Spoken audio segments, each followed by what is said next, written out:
Good morning, student. Today we will continue our lesson number 4, air. We have learned about the air, that a blanket of the atmosphere that cover our earth. It is called atmosphere. Okay.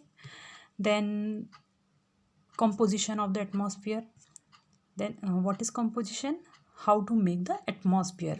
Yes, कैसे बना है atmosphere? तो we have seen that atmosphere is the mixture of the gases, dust particles and others. Okay. Then उसके बाद हमने देखा था तो कौन सी गैस कितनी है ये देखा था. सबसे पहले हमने देखा था the bulk of the gas is nitrogen and oxygen. Yes, nitrogen is near about 78%, oxygen is 21% and other gases they are 0.04%. Okay. Then उसके बाद हमने देखा था कि स्ट्रक्चर, एटमॉस्फेयर का स्ट्रक्चर कैसा है. हमने देखा था एटमॉस्फेयर का जो स्ट्रक्चर है वो अलग अलग पार्ट में बटा हुआ है, जिसमें सबसे फर्स्ट लेयर को ट्रोपोस्फियर, सेकेंड को stratosphere, third mesosphere, thermosphere and then exosphere के नाम से जाना जाता है. और हमने ये देखा था इन सभी जो लेयर हैं इन सब का अलग अलग अपना एक काम होता है. ठीक है. उसके बाद अब हम देखेंगे, थोड़ा सा इसको रिवाइज कर लेते हैं कि क्या क्या काम होता है, कैसे काम होता है इनका. तो हमने देखा था कि थर्मोस्फियर जो सबसे ट्रोपोस्फियर जो सबसे फर्स्ट लेयर होती है, जो अपने अर्थ के सराउंडिंग से शुरू होती है, वो 13 किलोमीटर होती है. ठीक है. जैसे all the phenomena like rainfall and fog and hailstorm जो हमारे यहाँ होता है वो सब उसी लेयर पे होता है. सेकंड देखा था स्ट्रेटोस्फियर जो कि 50 किलोमीटर तक होती है. यहाँ पे क्लाउड्स नहीं होते, इसलिए यहाँ पर जनरली क्या किया जाता है, फ्लाइट्स जो हमारी फ्लाइट है, एरोप्लेन है, यहाँ उड़ते हैं इस लेयर पे. Third one is mesosphere. इसकी हाइट होती है लगभग 80 किलोमीटर. मेटोराइट्स बर्न अप, मैंने आपको बताया था मेसोस्फियर में मेटोराइट्स जो हमारे अर्थ के ग्रेविटेशनल पावर के कारण जो मेटोराइट्स आजू बाजू घूमते रहते हैं वो एंटर करना चाहते हैं कई बार हमारे अर्थ में, तो इसी मेसोस्फियर की लेयर में ये बर्न हो जाते हैं और वो अंदर नहीं आ पाते, नहीं तो बहुत बड़े मेटोराइट्स, बहुत बड़े बड़े पत्थर जैसी चीज़ें हमारे यहाँ आने लगे. उसके बाद की लेयर है थर्मोस्फियर. ये जैसे जैसे हाइट इंक्रीज होती रहती है यहाँ पे टेम्परेचर भी बढ़ता जाता है. ओके. देन उसके बाद हम देखेंगे कि थर्मोस्फियर के बारे में हम देख रहे थे, उसके बारे में ये लगभग 80 to 400 किलोमीटर तक होती है. देन रेडियो वेव, यहाँ पे जो रेडियो वेव्स जो आज टीवी की आवाज़ हमारे पास आती है ये सिर्फ इसी लेयर से टकरा के वापस आती है, ट्रांसमिट होती है. Okay. Then fourth last one is exosphere. और हाँ, one things more, ionosphere is the also part of the thermosphere. उसके बाद हम देखेंगे exosphere. It is the last layer और ये पूरी ऊपर तक फिर आगे तक है. इसमें लाइट गैसेस होती है लाइक हीलियम एंड हाइड्रोजन, इसमें हमेशा फ्लोट होती रहती है. उसके बाद हम देखेंगे weather and climate. Weather is the hour to hour day to day condition of the atmosphere. Weather can change dramatically from day to day. देखिए, फर्स्ट हमको ये समझना है कि what is the difference between weather and climate. Weather क्या होता है, the day to day changes in the atmosphere. हमारे जो एटमॉस्फेयर में जो रोज़ चेंज होता है, हमें एकदम से ठंडी लग जाती है. अभी हम बोलते हैं कि अभी बारिश का मौसम चालू है और एकाएक बहुत कड़क धूप आ जाए, या बहुत गर्मी का मौसम चालू है और एकदम से बारिश आ जाए, तो ये जो एकाएक चेंज आता है उसे हम वेदर बोलते हैं. समझ में आ रहा है आप लोग को कि जो डे टू डे लाइफ में एटमॉस्फेयर में चेंजेस होते हैं उसे हम वेदर बोलते हैं. Then the average weather condition of the place for a longer period of time represent the climate of a place. और क्लाइमेट क्या होता है, जब एक जैसा समय, एक जैसा वेदर कंडीशन किसी प्लेस में सालों तक एक जैसी कंडीशन होती है उसे हम क्लाइमेट बोलते हैं. कैसे, देखिए, जैसे हमारे दादाजी ने हमको बताया था कि मई में बहुत गर्मी पड़ती है, उनके दादाजी ने उनको बताया था कि मई में गर्मी पड़ती है, तो हमने मान लिया है कि जो मई जून होते हैं वो गर्मी का सीज़न होता है, अप्रैल मई जून. तो ये कैसे निकाला गया क्लाइमेट, इसे क्लाइमेट बोला जाता है. ये कैसे पता चला, क्योंकि इसको लगभग 30 साल या उससे ज़्यादा ज़्यादा स्टडी किया गया कि इस महीने में इस टाइम पे वेदर जो एटमॉस्फेयर था वो चेंज नहीं हुआ है। उस समय भी गर्मी होती थी, आज भी गर्मी है, तो इसे क्लाइमेट बोला जाता है। तो क्लाइमेट इज़ अ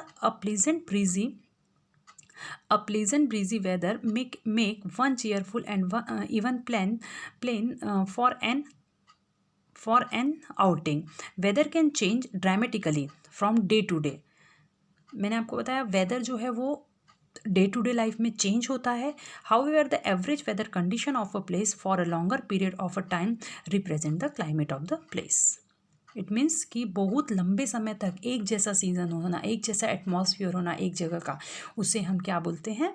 क्लाइमेट बोलते हैं। Don't be confuse in weather and climate. Weather is the day to day atmospheric condition of the area and climate is the longer atmospheric condition, same condition of particular area. Understand?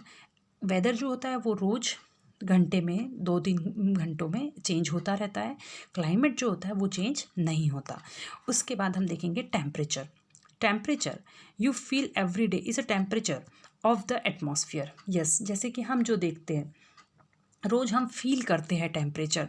The temperature of the atmosphere change not only between day and night but also from season to season. Summers are hotter than winters. Yes, जो temperature होता है ये कैसा होता है? ये ना कि रोज, सिर्फ रोज ही नहीं, ये वेदर टू सीज़न भी बदलता है। जैसे हम देखेंगे गर्मी में टेम्परेचर बहुत हाई होता है। An important factor that influence the distribution of temperature is insulation. Insolation is the incoming solar energy intercepted by the earth. Yes, then अब एक इम्पॉर्टेंट कंडीशन होती है factor that influence the distribution of temperature इस insolation. एक चीज़ जिस जहाँ जैसे कहीं कहीं टेम्परेचर में चेंजेस आते हैं उसे हम इंसोलेशन कहते हैं। पहले थोड़ा सा मैं टेम्परेचर को और थोड़ा समझाऊंगी कि the degree of the hotness and coldness of the air is called temperature. सबसे पहले व्हाट इज टेम्परेचर? टेम्परेचर किसे बोला जाता है? Temperature is the degree of the hotness and coldness. It means कि जो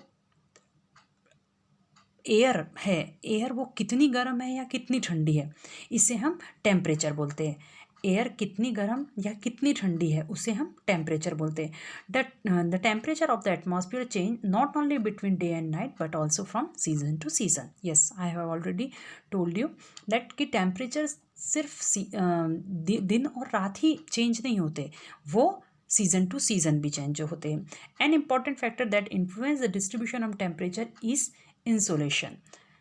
अगर कहीं टेम्परेचर ज़्यादा है, कहीं टेम्परेचर कम है, या कुछ ज़्यादा गर्म है या कुछ ठंडा है, उसका सबसे मेन रीज़न होता है insolation. It is insolation, sorry, it is insolation. Insolation is the incoming solar energy intercepted by the earth. वो इंसुलेशन उसे बोलते हैं जो सोलार एनर्जी हमारी अर्थ में आती है और अर्थ कितना उसको ऑब्जर्व कर पाती है। यस, एनर्जी, उसे हम इंसोलेशन बोला जाता है। The amount of insolation decrease from the equator towards the poles. हम जैसे जैसे इक्वेटर मालूम है आपको, हमारी अर्थ को 20 से डिवाइड करता है, मतलब वहाँ पे डायरेक्ट सन की रेस पहुँचती है इक्वेटर पे। तो जैसे जैसे हम इक्वेटर से पोल की ओर आते हैं, पोल कहाँ होता है? नॉर्थ पोल और साउथ पोल। यहाँ आते हैं, वहाँ वैसे वैसे क्या होता है? The decrease from the equator towards the pole. जैसे जैसे हम इक्वेटर से पोल की ओर आते हैं तो इंसोलेशन कम होता जाता है। ठीक है। Then the temperature in cities is much higher than the village. The concrete and the metals building that the asphalt of road get the heated up during the day. Yes, then अब आपने देखा होगा हमारे शहरों में ज़्यादा temperature होता है गाँव की तुलना में। क्यों शहरों में ज़्यादा टेम्परेचर होता है गाँव की तुलना में? क्यों होता है ऐसा? क्योंकि हमारी जो बिल्डिंग्स है वो कंक्रीट से बनी होती है, मेटल्स से बनी होती है। क्योंकि मेटल्स और कंक्रीट जो है वो सन की रेस को ऑब्जर्व नहीं कर पाते। वो दिन में कंक्रीट और मेटल जो है ये दिन में सन की रेस को लेते हैं और रात में इसको वापस हमारे एटमॉस्फेयर पे छोड़ते हैं। इसके कारण हमेशा शहरों का एटमॉस्फेयर हमें गर्म ही लगता है। ठीक है, आप देखना ठंडियों में गाँव में बहुत ज़्यादा ठंडी पड़ती है, लेकिन आप देखना गर्मी में ठंडियों में गाँव में बहुत ज़्यादा ठंडी लगेगी, लेकिन आप शहरों में जाओगे तो उतनी ठंडी नहीं लगती, क्योंकि यहाँ की रोडें, यहाँ की बिल्डिंग सब कंक्रीट और मेटल से बनी है, जो कि हीट को ऑब्जर्व नहीं कर पाती। जैसे गाँव में आपने देखा होगा, गाँव में कच्चे मकान होते हैं जो मिट्टी से, सॉइल से बनते हैं।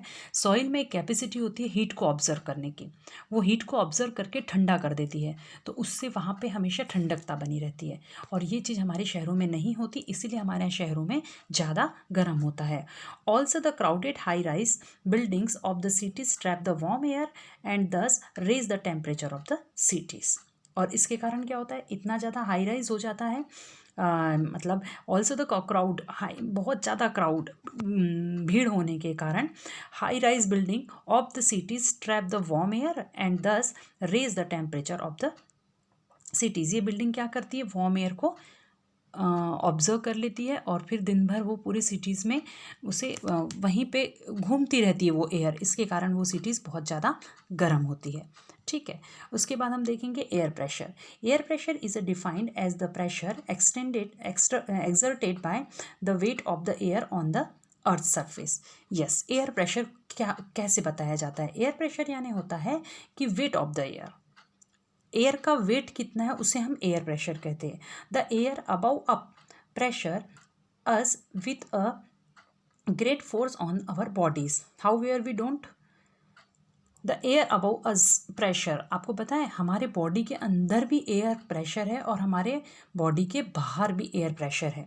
ठीक है, तो however we don't even feel it, लेकिन हमको वो फील नहीं होता, क्यों? This is because the air pressure us from all direction and our body exerted a counter pressure. Yes, इसका कारण ये होता है क्योंकि हमारी इसका कारण क्या है? इसका कारण ये है कि हमारी बॉडी में भी एयर प्रेशर है। जब हमें आसपास के एयर हमें जब आसपास के एयर जो सर्कुलेट होती है वो हमको प्रेशराइज करती है, तो वही एयर प्रेशर हमारी बॉडी से निकलता है। जब तक हमारी बॉडी के अंदर का एयर प्रेशर बाहर के एयर प्रेशर से ज़्यादा होता है, तब तक हमको बाहर का एयर प्रेशर फील नहीं होता। लेकिन जब हमारी बॉडी से निकलने वाला एयर प्रेशर हमारे बाहर की एयर से कम हो जाता है, तब हमको एयर फील होने लगती है। Okay, then as we go up the layer of the atmosphere the pressure falls rapidly. अब जैसे जैसे हम ऊपर जाते हैं, एटमॉस्फेयर में जाते हैं, तो जो प्रेशर है वो कम होता जाता है। The air pressure is highest at the sea level and decrease with height. हम जैसे जैसे सी लेवल में आते हैं, नीचे सतह में आते हैं, तो एयर प्रेशर बढ़ता है, और जैसे जैसे हम ऊपर हाइट में जाते हैं तो एयर प्रेशर कम होता जाता है। Horizontally the distribution of the pressure is influenced by temperature of air at a given place. अगर हम माने तो डिस्ट्रीब्यूशन ऑफ प्रेशर जो होता है एयर का इज इन्फ्लुएंस्ड बाय, वो किससे इन्फ्लुएंस्ड होता है? Temperature of air. एयर का टेम्परेचर कैसा है उस पर एयर प्रेशर डिपेंड करता है। In area where temperature is high the air gets heated and rises. जिस एरिया में जहाँ पे टेम्परेचर ज़्यादा होता है वहाँ पे क्या होता है, एयर गर्म होती है और ऊपर आगे बढ़ती है। This create a low pressure area. Understand? गर्म एरिया में जहाँ पे एयर प्रेशर ज़्यादा होता है, गर्म एरिया में जहाँ पे एयर बहुत ज़्यादा गर्म होती है, वो गर्म होने के कारण ऊपर चढ़ती जाती है। यस, और ऊपर चढ़ने के बाद ये जो this creates a low pressure area, मतलब जिस एरिया में गर्मी ज़्यादा है वहाँ पे कौन सा एरिया कहलाएगा? Low pressure area. Low pressure is associated with cloudy skies and wet weather. Low pressure is associate, low pressure क्या शो करता है? जनरली क्लाउडी स्काइज, बहुत ज़्यादा स्काई क्लाउडी होते हैं, और क्या होता है? Pressure associated with clear and sunny skies, sorry cloudy skies and wet weather, wet यानी गीला वेदर, इस पे लो प्रेशर डिपेंड करता है। Then in area having a lower temperature the air is cold. अब जहाँ पे लोअर टेम्परेचर होता है, कम टेम्परेचर होता है, तो वहाँ की एयर कैसी होती है? ठंडी होती है। It is there for heavy. इसका मतलब समझ में आया? जितनी गर्म एयर होती है उतनी हल्की होती है, और जितनी ठंडी एयर होती है वो उतनी भारी होती है। ठीक है। Then heavy air sink and creates a high pressure area, और हैवी एयर होती है तो वो सिंक होती है, सिकुड़ती है, और इससे वो हाई प्रेशर एरिया बनाती है। High pressure is associated with clear and Sunny sky, और हाई प्रेशर कब बनता है? जब जब एकदम क्लियर और सनी स्काई होता है, मतलब बहुत ज़्यादा धूप होती है। The air always move from high pressure area to low pressure area. हमेशा एयर कैसे मूव होती है? हाई प्रेशर एरिया से low pressure area. High pressure area में कैसी एयर होती है? हल्की, इसलिए वो हमेशा किस साइड में आएंगी? भारी की तरफ, ना कि भारी एयर उधर जाएगी। इसलिए हमेशा हाई प्रेशर एरिया से मूव कहाँ होती है एयर? लो प्रेशर एरिया में। समझ में आया? लो प्रेशर एरिया कहाँ होता है जनरली? लो प्रेशर एरिया कहाँ होता है जनरली? ठंडी जगहों में। और हाई प्रेशर एरिया कहाँ होता है? गर्म जगहों में। Okay, next wind. Wind, the movement of the air high pressure area to low pressure area is called wind. Wind किससे बोलते हैं? Wind is the movement of the air from high pressure. High pressure से जो movement होता है air का, कहाँ? Low pressure की तरफ, उसे हम विंड बोलते हैं। ठीक है। Winds can be broadly divided into 3 types. हमारे इसमें विंड को 3 टाइप्स में बांटा गया है। एक है permanent wind, seasonal wind and local winds. ठीक है, permanent wind, seasonal winds and local winds. Permanent winds, the trade winds, westerlies and easterly are the permanent winds. This blows constantly throughout the year in the particular direction. Westerlies and easterly, जो west और east की तरफ बहती है और ये हमेशा permanent, हमेशा बहती रहती है एक ही डायरेक्शन में, उसे हम बोलते हैं परमानेंट विंड्स। दूसरा है seasonal winds. These winds change their direction in different season, for example monsoon in India. Seasonal winds उसे बोलते हैं जो अपना डायरेक्शन सीजन के अकॉर्डिंग चेंज करती है, उसे हम सीजनल विंड कहते हैं। जैसे कि मानसून विंड, हम देखते हैं जब हमारे यहाँ बारिश होती है तो हम बोलते हैं अब मानसून आ गया है, तो ये मानसून किसके कारण आता है? इस विंड्स के कारण। तो इसे सीजनल विंड्स बोला जाता है, जो पर्टिकुलर सीजन में ही होती है। Third one is local winds. Local wind this blow only during the particular period of the day और year in a small area, for example land and sea breeze. Local winds किसे बोला जाता है? This blow only during the particular period. ये generally एक particular period में बहती है, दिन में, और कभी दिन में एक बार, या फिर year in a small area, बहुत थोड़े एरिया में, जैसे कि लैंड एंड सी ब्रीज, जो कभी कभी लैंड में या सी ब्रिज में होते, सी के ऊपर होती, समुद्र के ऊपर होती है। Do you recall hot and dry local winds of northern plains of India? मालूम है आपको कि जो लोकल विंड्स नॉर्थ एरिया में होती है गर्मी के समय में, उसे क्या बोला जाता है? This is called loo, and loo is the local wind. Understand? Okay, then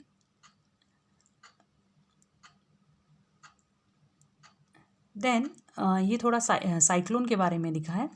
cyclone के बारे में थोड़ा सा मैं बताऊंगी। On 25 October 1999 cyclonic wind originated as a depression and affected Odisha, killing thousands of people. 25 अक्टूबर 1999 में उड़ीसा में एक साइक्लोन आया था जिसने हजारों लोगों को मार दिया था। The damage cause were mainly due to the 3 factors: wind velocity, rain and tidal surge. 3 इसका मेन रीज़न था। एक विंड वेलोसिटी थी, एक रेन था, और एक टाइडल सर्ज था। Okay, then the wind of up to 260 kilometre per hour lasted for over 36 hours. जो यहाँ पे विंड चल रही थी वो कितनी तेज़ी से चल रही थी? 260 किलोमीटर पर आवर। आप यहाँ से नियर अबाउट बिलासपुर 1 घंटे में पहुँच जाओ, इतनी स्पीड में वो विंड चल रही थी, और वो 36 आवर्स तक कंटिन्यू चलती रही वो wind. This high velocity winds uprooted trees and damage the कच्चा हाउसेस। ये इतनी ज़्यादा तेज़ स्पीड में थी कि उन्होंने बड़े बड़े झाड़ों को जड़ सहित उखाड़ के फेंक दिया था। जो कच्चे घर थे वो खड़े खड़े पूरे ख़त्म हो गए थे। Roof top of the several industrial shades and other houses were also blown away. कई इंडस्ट्रियल शेड थे, बहुत सारे घर थे जिनके ऊपर की रूफ की जो टॉप लेयर थी वो पूरी की पूरी ख़त्म हो गई थी, उड़ गई थी। Power supply and telecom lines snapped completely. Power supply जो इलेक्ट्रिसिटी थी ये सब पूरी तरह से ख़त्म हो गई थी। Heavy rain awkward under the influence of the cyclone for 3 days continuously.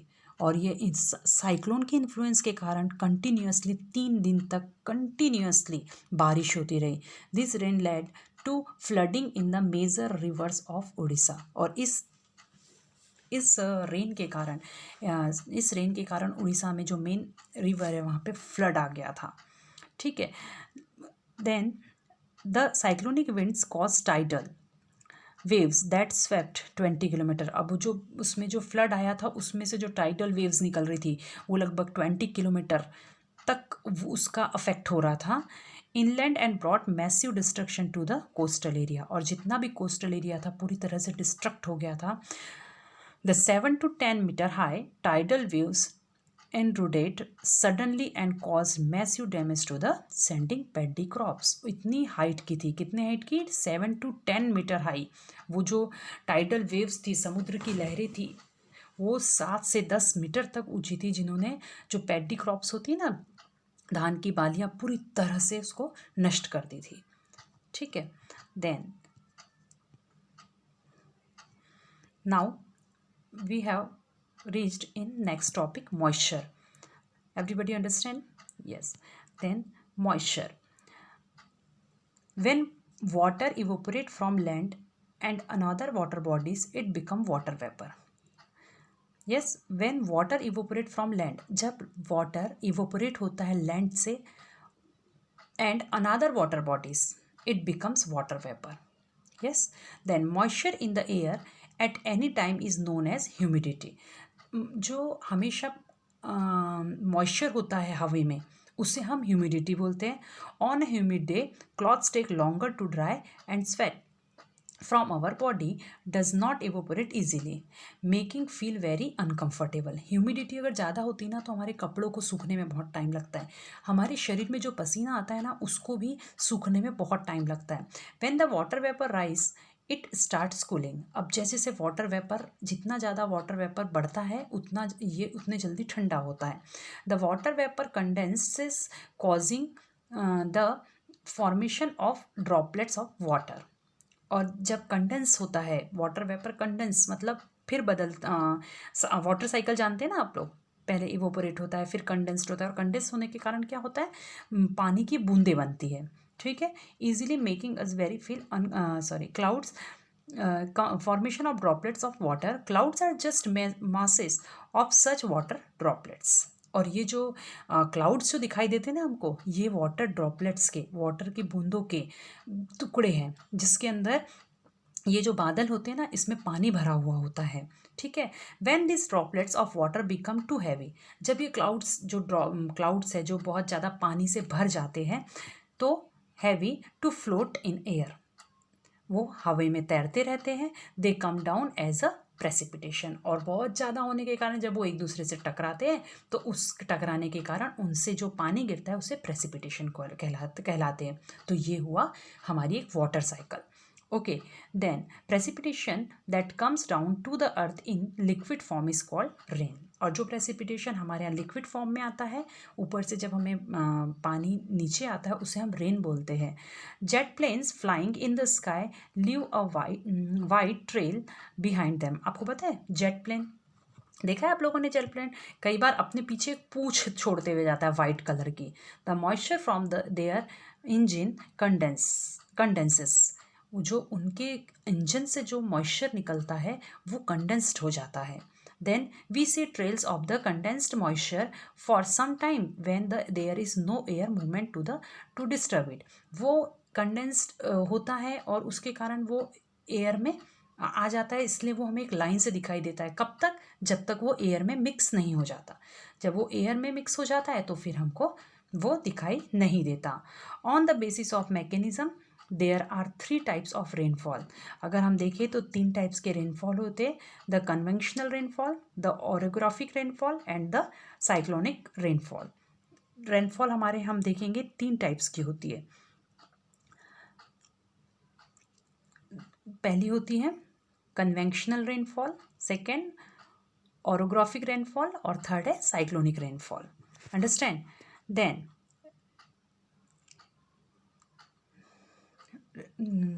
rainfall.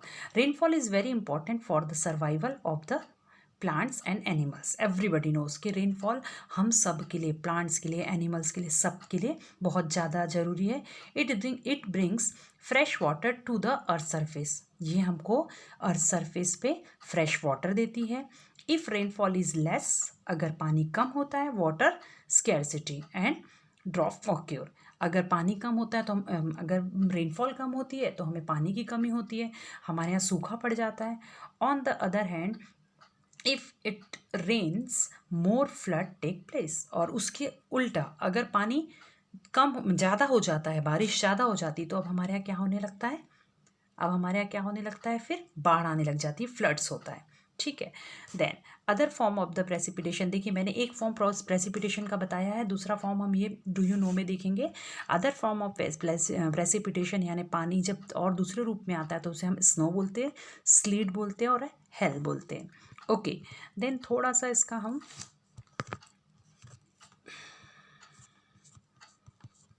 Do you know में फिर देखेंगे. A wind is named after the direction from which it blows. Example, the wind blowing from the west is called westerly. Wind का जो नाम पड़ा है westerly and easterly, वो कैसे पड़ा है, वो कैसे पड़ा है, उनके विंड के ब्लो होने के डायरेक्शन पर, ब्लो बहने के डायरेक्शन पे, वो जिस डायरेक्शन से बहती है, जैसे कि वो वेस्ट डायरेक्शन से बह रही है तो हम उसे वेस्टर्ली विंड्स बोलते हैं. ओके. उसके ऊपर का आप देखेंगे, on the moon there is no air and hence no air pressure. Moon में एयर नहीं है, आप सभी जानते हैं, इसलिए वहाँ पे एयर प्रेशर नहीं है.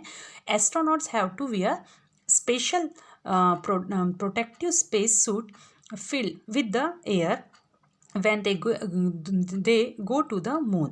जो एस्ट्रोनॉट्स होते हैं वो अलग एक स्पेशल एयरक्राफ्ट वाला सूट पहनते हैं जिसमें एयर भरी होती है. If they did not wear this space suit, the counter pressure exerted by the body of the astronauts would make the blood vessels burst and astronauts would bleed. क्या होगा अगर उन लोग ऐसा सूट नहीं पहनेंगे तो इसका ये होगा, मैंने आपको पहले भी बताया हमारी बॉडी में भी एयर प्रेशर होता है.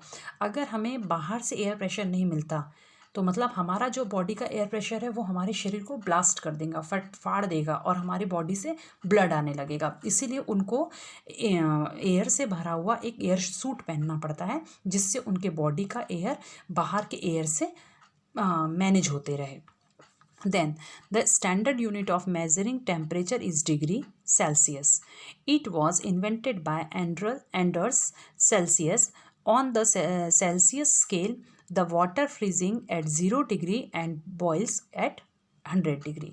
हम जो पानी किसी भी चीज़ के लिए unit measuring, standard unit for measuring temperature को चेक करने के लिए हम जो यूनिट यूज़ करते हैं उसे हम डिग्री सेल्सियस बोलते हैं. ये जो डिग्री सेल्सियस का इन्वेंशन किसने किया था, एंडर्स सेल्सियस ने, इसलिए इसे हम डिग्री सेल्सियस के नाम से जानते हैं. पानी है जो है वो फ्रीज 0 डिग्री में होता है, 0 डिग्री सेल्सियस में होता है और बॉयल हमेशा 100 डिग्री सेल्सियस में होता है. Okay. Then you will be surprised to know that the earth receive only 1 part of sun rays energy. देखिए डू यू नो में देखिए आप कि हम लोग सन की कितनी कम रेज रिसीव करते हैं तो हमें इतना हॉटनेस लगता है. सिर्फ सोच के देखिए, अगर ये एटमॉस्फेयर की लेयर हट जाए तो हमें 1 सेकंड नहीं लगेगा जलने के लिए, 1 सेकंड नहीं लगेगा ख़त्म होने के लिए. Okay, then here our lesson is completed. Okay, then we will continue our question answer in next class. Thank you.